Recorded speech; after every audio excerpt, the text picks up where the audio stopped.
financiamiento que necesito para terminar el mandato. Por eso recalcó recién que tienen, incluso si llegan esos dólares frescos del Fondo Monetario Internacional, lo necesario para terminar 2019 sin acudir al mercado externo. Marcela, Claudio, lo tenemos a Claudio Zucovich y vamos a hablar con él para consultarlo también, tener su visión de lo que ha pasado. Hola Claudio, ¿qué tal? ¿Cómo está?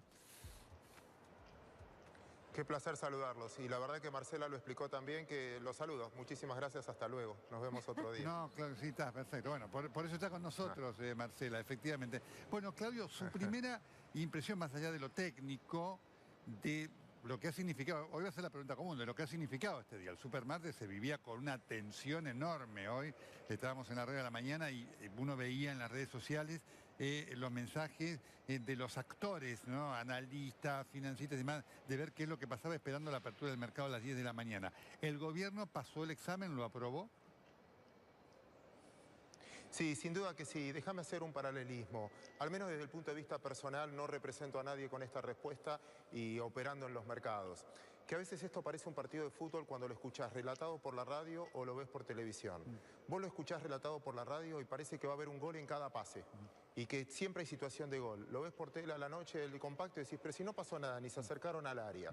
Yo creo que el relato de la manera que se hizo y cómo se iba el minuto a minuto discutiendo esto generó una ansiedad que cuando pisabas la pelota y decías, ¿quién tiene las LEVAC?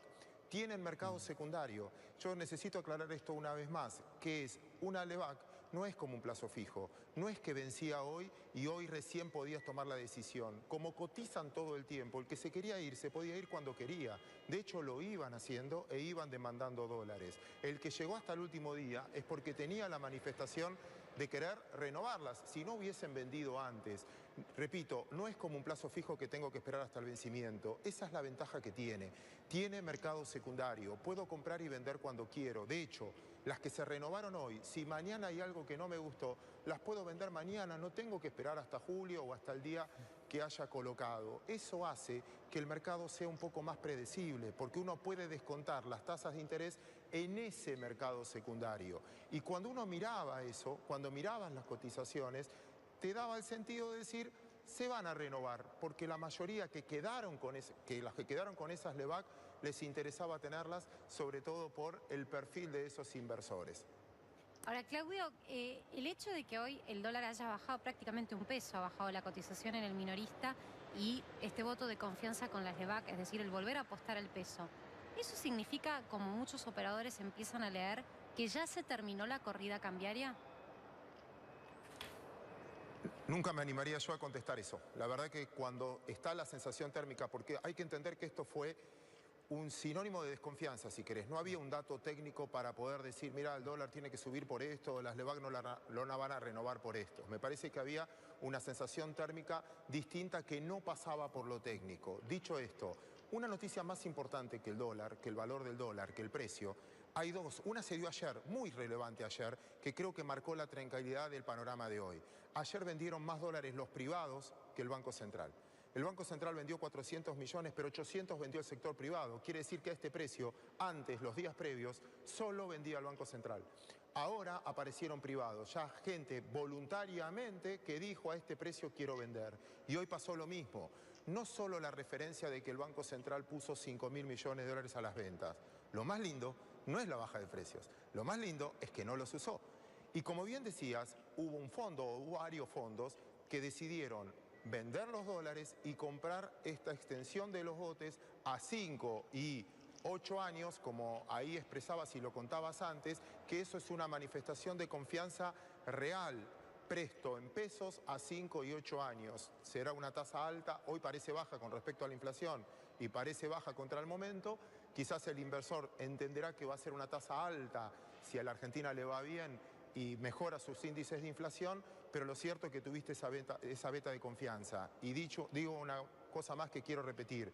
No vendió el central desde el punto de vista de que el mayor vendedor fue el privado y eso significa, no sé si terminó la corrida o no, pero encuentra un valor de equilibrio donde hay gente que quiere comprar, pero hay otros que quieren vender que hoy a este precio aparecieron.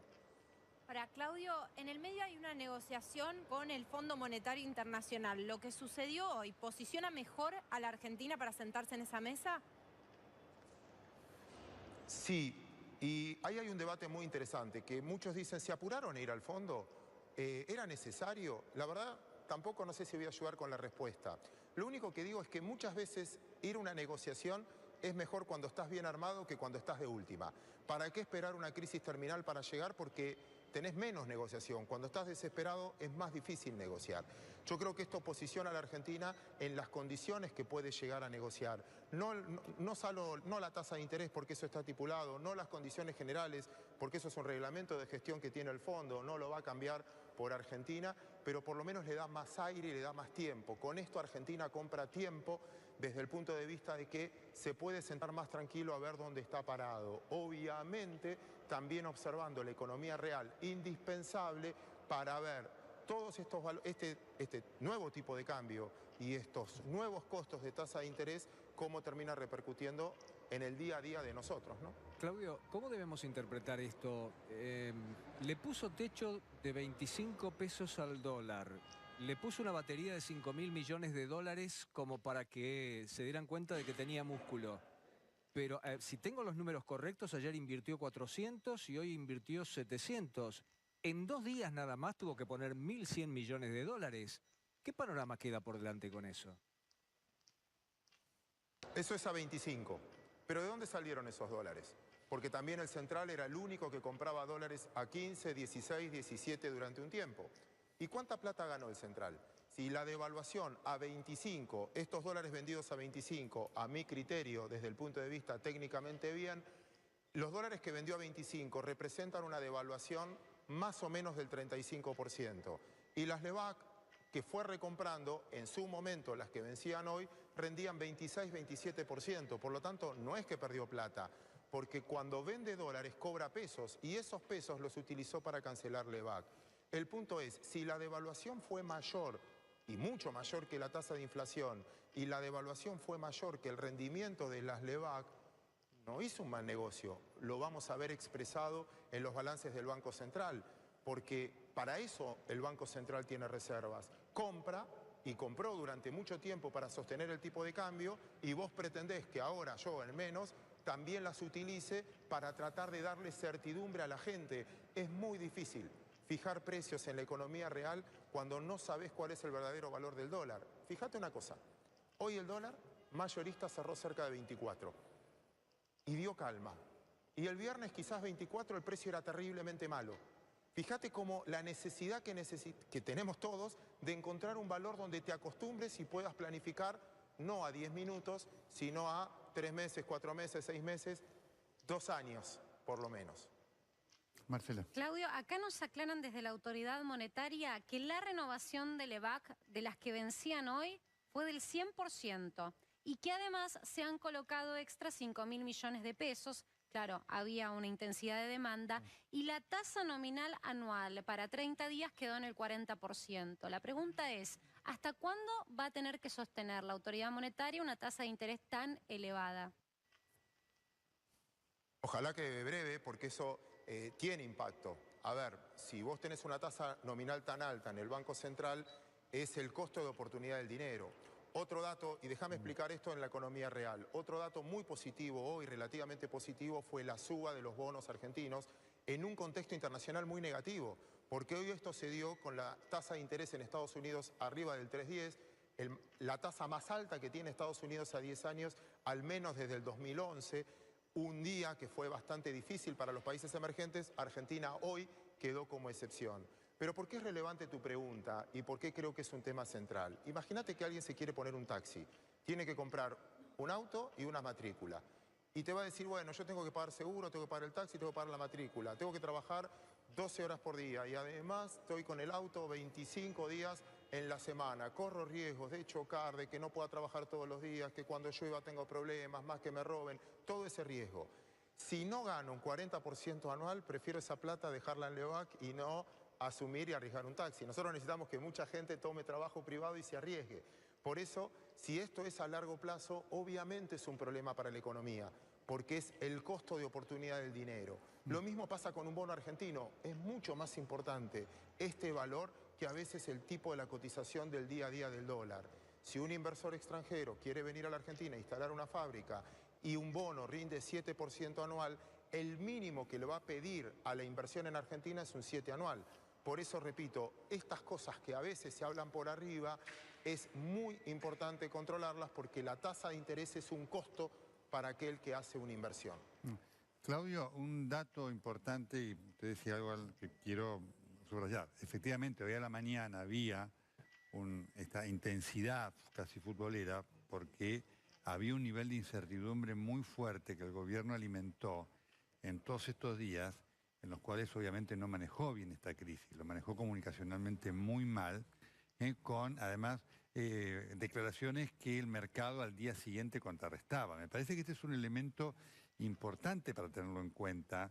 El gobierno hoy por primera vez hace un ejercicio comunicacional serio, dice pasó esto, está dando esto, sucede esto, porque todo lo que venía ocurriendo en esta crisis cambiaria que ha generado una crisis de credibilidad del gobierno, la crisis de credibilidad está efectivamente en las cosas de actitud de minimizar el gobierno este problema hasta hace recién 2 o 3 días. Y eso generó ese clima de incertidumbre muy fuerte también. Nelson, ahí sabes más vos que yo, no te voy a discutir del tema comunicacional. Lo único, a veces, y tampoco represento a nadie en esta respuesta, a veces a un operador de mercado, a los que estamos en mercado finalmente, lo que te guía son por los hechos, mucho más que por las palabras. Es más, siempre hay un consejo de los presidentes de los bancos centrales que cuanto más hablas es peor. Porque es lo mismo que me hagas una nota todos los días. Yo digo lo mismo y a veces me da miedo de aburrir. Porque si me haces una nota todos los días y siempre repito el mismo ejemplo y siempre digo lo mismo, a la larga el exceso de hablar termina cansando. Por eso tiene que haber un punto de equilibrio. Tampoco puedes salir a hablar todo el tiempo y a explicar lo mismo todo el tiempo. Uno gobierna o uno gestiona con los hechos y el tema es si crees en los hechos, si lo que estás diciendo o lo que estás haciendo es congruente con tu programa económico. Bueno, efectivamente, ahí está el tema, Claudio, que el gobierno, fíjate vos que el gobierno en estas horas ha reconocido un montón de cosas que los especialistas señalaban y que el gobierno de alguna manera negaba. El tema de la dificultad de la meta de inflación, el tema del déficit fiscal impactante, todas estas cosas fueron cosas que el gobierno minimizó durante prácticamente todo este tiempo que va desde el comienzo de año hasta aquí, sobre todo en los últimos 3 semanas. Es muy importante lo que voy a decir, es decir, hay que hablar lo necesario, pero hay que hablar cosas que tengan que ver con la realidad. Y déjame decirte algo más. Cuando uno invierte un bono, hay bonos que acá son a 100 años, pero cuando uno invierte en la economía real, cuando uno invierte realmente en una empresa que uno estima que va a durar 70, 80 o 100 años, que es lo que dura una sociedad anónima. Siempre acá repito y perdón por hacerlo, pero uno no invierte en un gobierno, uno invierte en un país. Y un país tiene 3 poderes y la credibilidad es lo que escuchás en los 3 poderes. Lo que escuchás del Poder Judicial, pero también lo que escuchás del Poder Legislativo.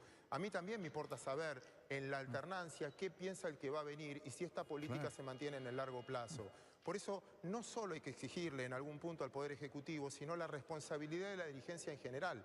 Porque en el fondo, repito, uno invierte en un país más allá del gobierno de turno. Si no, vamos a tener inversores cada 4 años y nada más que cada 4 años. Y ese es el verdadero problema argentino, que no tenemos inversiones planeadas a 20 o 30 años. Por eso entiendo lo que decís, pero agregaría al panel al respeto que te generan cuando se discute una ley en un congreso, en qué dicen, si realmente los argentinos estamos o no de acuerdo en las cosas básicas. Claudio, sin duda son más importantes los hechos que las palabras, sobre todo en este escenario, pero hay palabras y el gobierno ha recibido en su rumbo económico algunos espaldarazos claves, ¿no? Hace unos días hablábamos de lo que decía David Malpass del Tesoro norteamericano sobre el rumbo del gobierno y ese apoyo. Christine Lagarde ha sido elogiosa respecto del rumbo económico. ¿Esto lo ayudó al gobierno hacia afuera y a sortear esta turbulencia? Son gestos políticos, porque en realidad no son los que van a poner la plata, finalmente. Si ponen la plata, bienvenido sea. Pero en realidad es un gesto político, en un año donde Argentina preside el G20 y me parece relevante. Está muy bien y hacen falta, a veces calma eso también, el hecho de decir que tenés un prestamista de última instancia que está a favor tuyo y que no te van a dejar solo en esto. Pero lo cierto es que también yo creo, y siempre acá vengo repitiendo, también es interesante darle el paso a los que saben realmente de economía, y los que saben realmente de economía son aquellos los que pagan quincena con su salario, con su esfuerzo, perdón, con su riesgo. El pyme, la empresa, que realmente pone ese esfuerzo y yo creo que Argentina tiene que empezar a discutir esas cosas. ¿Cómo hago para ser un país competitivo más allá de que me presten o no plata? Porque con esto te prestan plata. Pero para que vos seas eficiente y puedas devolverla, tenés que tener un flujo donde ganes plata, donde el país sea rentable y competitivo. Para ser rentable y competitivo, la verdad que en este caso me desautorizo como invitado y debería venir un invitado que sea un empresario en serio, que invierta, pyme, tamaño, y que te diga, ¿sabes qué? Con este costo laboral me es difícil. ¿Cuándo vamos a empezar a hablar cómo ser competitivo con la carga social? No con lo que gana el empleado, sino con la carga social que tengo que pagar sobre el empleado. ¿Cuándo vamos a hablar de los impuestos que tengo que pagar y que hacen que no sea competitivo? Y muchos ya se han decidido, argentinos también, instalar su empresa fuera de la Argentina y no desde el lado de la Argentina. Creo que el endeudamiento lo que hace es hacerte ganar tiempo, pero ese tiempo te sirve, solo te sirve si finalmente resolvés los temas de que generás un flujo de negocios. Si no, solo vivimos del stock, solo vivimos de las reservas y de los ahorros que tenemos. Tenemos que generar una actividad nueva. El Estado tiene un déficit fiscal enorme. Como tiene un déficit fiscal enorme, no sé si nos va a dar las soluciones ahora, o le va a tener que sacar a uno para darles a otros porque no tiene ese dinero. Tenemos que reactivar la actividad privada y para eso hay que escuchar cómo hacemos una Argentina competitiva. Perdón que lo meta esto, yo sé que ustedes querían más una nota financiera, pero el que presta plata lo que quiere ver es la capacidad de devolución de un país, que realmente sea rentable, que generes divisas en serio. Porque es como que yo, Nelson, ¿me prestás plata? Sí, Claudio, ¿qué vas a hacer con la plata? No, se la voy a devolver a un amigo. Lo primero que me vas a preguntar, che, ¿tenés muchos amigos? Porque para devolverme a mí se la va a tener que pedir a otro amigo, si no después. Una cosa es prestarme la plata para devolverle a otro, hoy, un canje, y otra cosa es préstame plata porque tengo un negocio, soy competitivo y con lo que gana te lo voy a devolver. Este es el tema, Claudio, de fondo sobre el cual después vamos a hacer alguna reflexión. Claudio Zuccovici, muchísimas gracias. A ustedes, un placer. Perfecto. En la continuidad...